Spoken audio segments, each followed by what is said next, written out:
Puasa sunnah Arafah itu seperti apa yang disampaikan oleh Nabi SAW dalam hadisnya, ketika Nabi SAW ditanya, su'ila Rasulullah SAW an shaumi yaumi Arafah, beliau menjawab, yukaffirus sanah al-madiyah wal baqiyah. Puasa Arafah itu manfaatnya, jelas sunahnya ya, disunahkan puasa Arafah. Manfaatnya yukaffir as-sanat al-madiyah wa as-sanat al-baqiyah, mengampuni dosa 1 tahun ke belakang dan 1 tahun yang akan datang.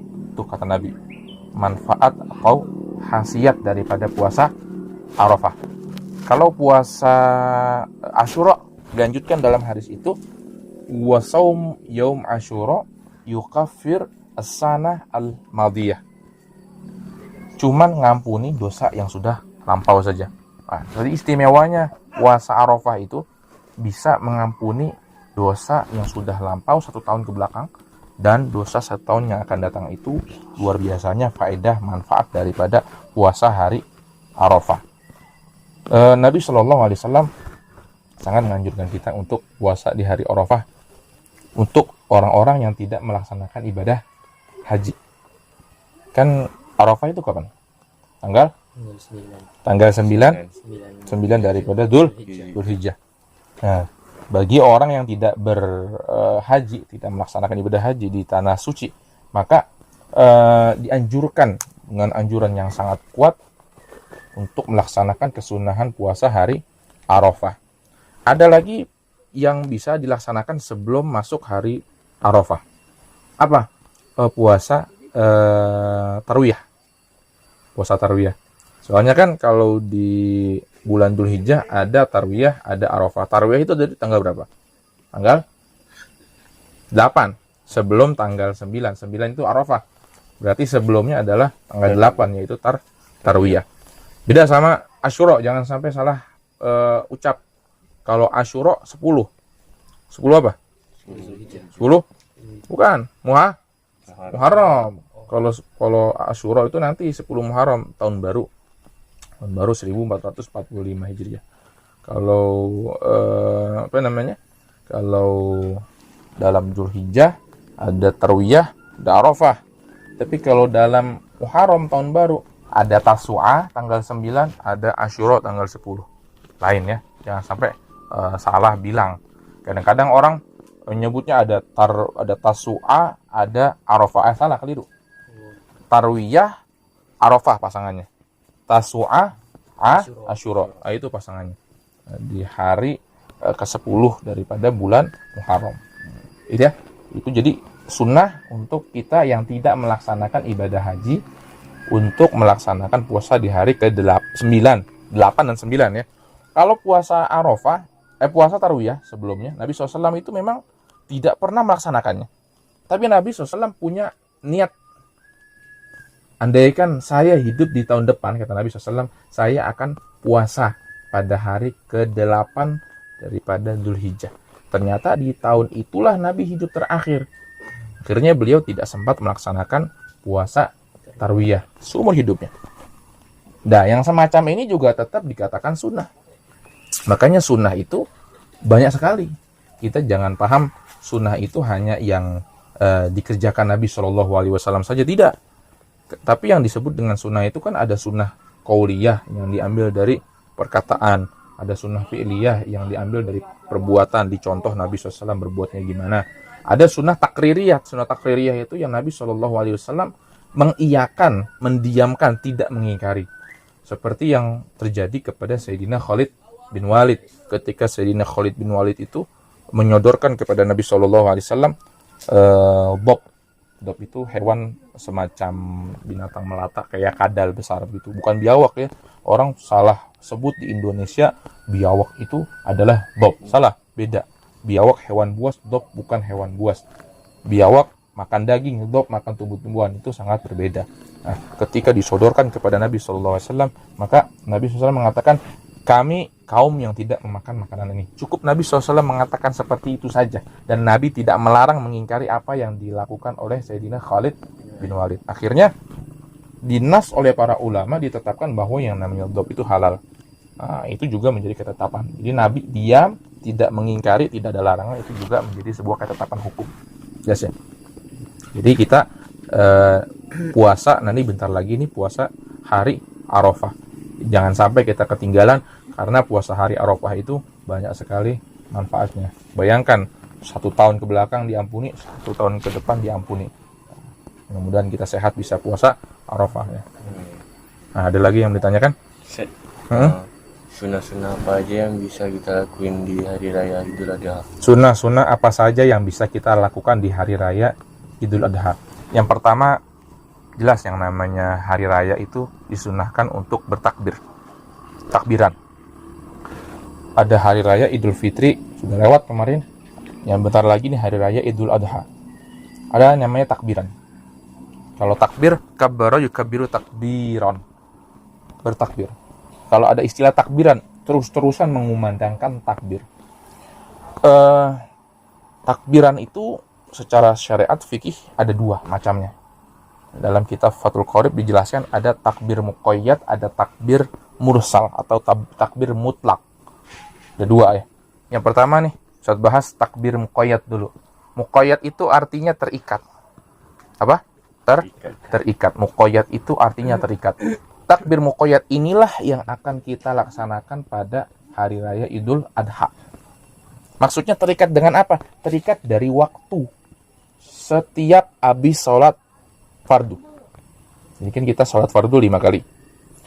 Disunahkan setiap kali habis sholat fardu untuk bertakbir. Takbir. Ya. Apakah boleh dilaksanakan selain setelah sholat? Boleh, tapi anjurannya sesuai dengan tatanannya, aturannya adalah setelah sholat. Karena itu disebut dengan takbir muqayyad.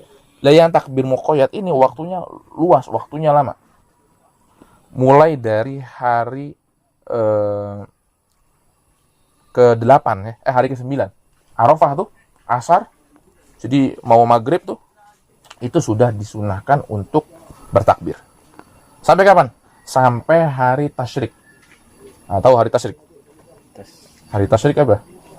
Hari yang diharamkan puasa. Hari yang diharamkan untuk puasa apa lagi? Ya, hari tasyrik, 3 hari setelah hari raya Idul Adha, tanggal 11, 12, 13. Itu masih disunahkan untuk kita bertakbir. Takbir apa tadi namanya? Muqayyad. Cuman tadi waktunya setelah sholat fardu. Setelah sholat fardu.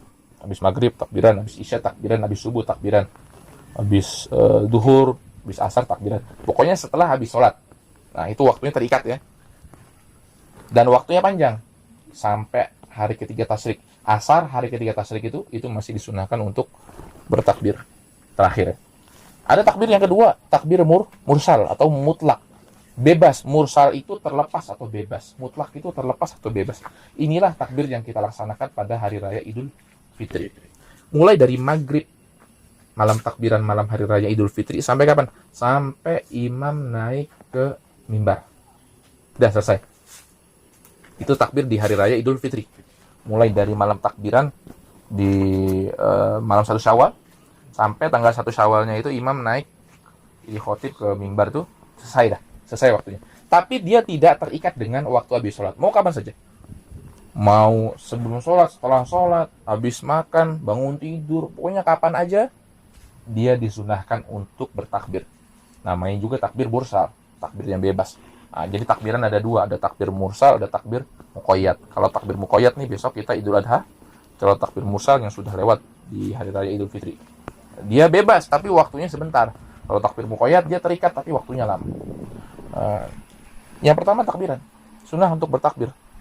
Hari raya, mulai dari malam hari raya itu adalah malam yang disunahkan untuk bertakbir.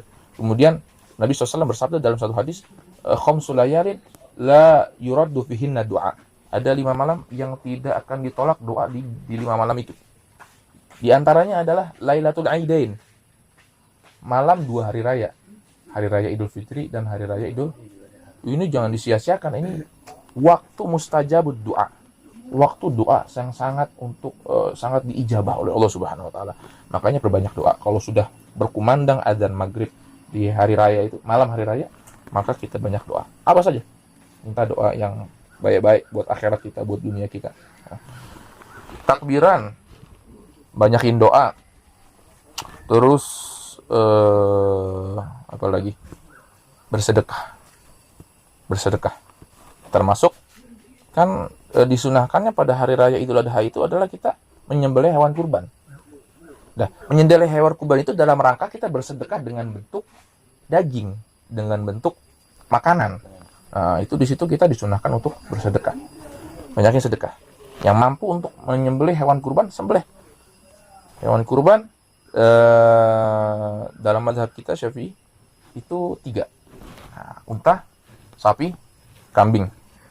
Unta, sapi, kambing. Ya, ini mayoritas ulama ya, 4 mazhab ini mengatakan ini.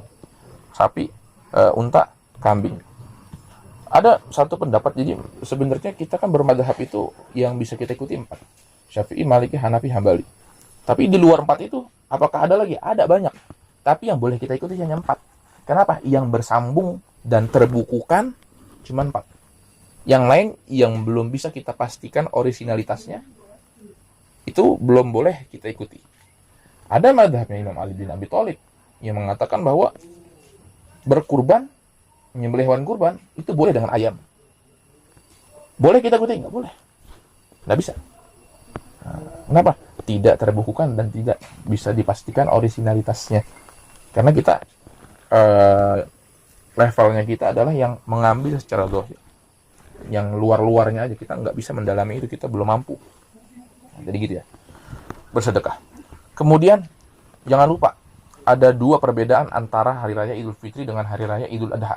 Kalau hari raya Idul Fitri, kita disunahkan untuk sarapan dulu sebelum berangkat sholat Id.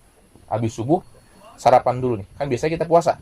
Ramadan kita puasa, habis sholat subuh kita nggak makan. Tapi kalau hari raya Idul Fitri sebelum berangkat sholat Id, disunahkan kita untuk sarapan dulu.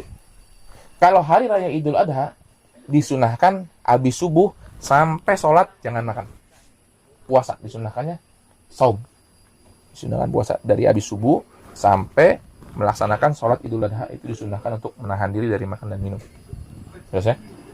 Kemudian bagi yang menyembelih hewan kurban, disunahkan dia untuk menyaksikan sembelihannya. Karena Nabi SAW dulu melaksanakan seperti itu. Dia melaksanakan hewan kurban disembelih dan disaksikan langsung. Gitu. Kemudian apa lagi? Sedekah, doa, takbiran, apa lagi tadi? Pakai baju yang bagus. Hari raya pakai baju yang bagus. Pokoknya itu kan sebenarnya sunnah kita kapan saja untuk pakai baju bagus. Sebenarnya bukan sholat Id saja. Ketemu kaum muslimin, kita disunahkan untuk berdandan dulu. Pakai pakaian bagus. Nanti mau ketemu teman nih, nanti mau ketemu di mana? Yang penting bukan ketemu sama lawan jenisnya aja yang bukan mahram, yang haram ya, nggak boleh. Tapi kalau misalkan sama temennya kita mau kumpul, mau janjian, mau ngopi, itu disunahkan kita untuk dandan dulu, mandi dulu. Kenapa? Supaya orang ngeliat kita enak, wangi gitu kan. Sunnah itu. Termasuk hari raya ini lebih dikuatkan lagi kesunahannya ketika hari raya Idul Fitri, udah pakai pakaian yang paling bagus. Termasuk hari raya kaum muslimin adalah hari Jumat. Nah, jadi disunahkan kita untuk menghias diri kita dengan pakaian yang bagus. Nggak harus baru. Yang sunnah itu yang bagus. Yang bagus itu nggak mesti baru. Imam Ali bin Abi Thalib mengatakan, laisal id liman labisal jadid. Bukan id itu adalah orang yang pakai pakaian bagus atau pakaian yang baru. Walakinnal id liman ta'atuhu yazid. Tapi id itu adalah orang yang bertambah ketaatannya. Nah, begitu. Kemudian pakai pakaian yang bagus, pakai wewangian. Habis itu disunahkan berangkat lewat jalan A, pulangnya lewat jalan B. Muter. Nah itu kalau sholat Id disunahkannya seperti itu pada hari raya, berangkatnya lewat kanan misalkan, nanti pulangnya lewat kiri, muter gitu. Kenapa? Biar bisa ketemu dengan orang-orang banyak, silaturahmi, salam-salaman, segala macam. Yes, ya. Nah, tadi sudah kita bahas masalah puasa. Kita sudah bahas masalah kesunahan-kesunahan apa saja yang ada di hari raya Idul Adha ya. Bentar lagi kita masuk hari raya Idul Adha, kita persiapkan ilmu kita tentang hal-hal yang berkaitan dengan kesunahan, tentang apa yang wajib kita lakukan. Yang mampu untuk berkurbanlah dengan kambing atau dengan sapi atau dengan apa saja. Sapi bisa untuk bertujuh. nggak mampu untuk beli sendiri 18 juta 20 juta, bisa patungan, jelas ya seperti itu ya. Mudah-mudahan Allah berikan kita taufik hidayah untuk bisa memuliakan hari raya Idul Adha ini dan menjadi orang-orang yang bertakwa di sisi Allah Subhanahu wa taala. Allah Subhanahu wa taala bisawab. Subhanakallahumma wa bihamdika asyhadu an la ilaha illa anta astaghfiruka